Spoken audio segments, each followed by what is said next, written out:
Hello guys, আজি আমি Assamese এছৰ বিষয়ে ডিসকাস কৰিম তো তোমালোকে চোৱা ভিডিওটো দেৰি নকৰি আৰম্ভ কৰো বলক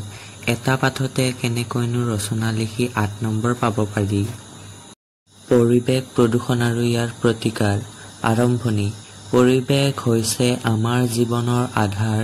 কিন্তু মানুহে নিজৰ সুবিধাৰ বাবে যেতিয়া প্ৰাকৃতিক ক্ষতি কৰে তেতিয়া পৰিবেশ প্ৰদূষণ ঘটে ই বৰ্তমান সময়ত এক ডাঙৰ সমস্যা হৈ পৰিছে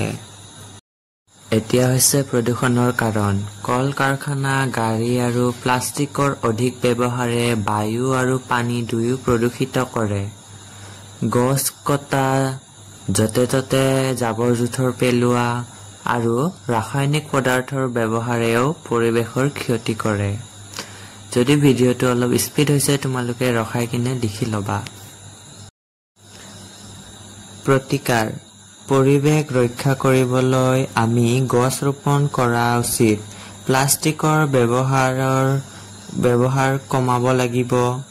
আৱৰ্জনা নিৰ্দিষ্ট ঠাইত পেলাব লাগিব পৰিষ্কাৰ পৰিচ্ছন্নতা ৰাখিবলৈ সকলো লোকে একেলগে চেষ্টা কৰিব লাগিব সামৰণি যদি আমি এতিয়াই পৰিবেশ ৰক্ষা নকৰো তেন্তে ভৱিষ্যতে মানুহৰ জীৱন বিপদত পৰিব হে পৰিবেশ প্ৰদূষণ ৰোধ কৰা আমাৰ সকলোৰে দায়িত্ব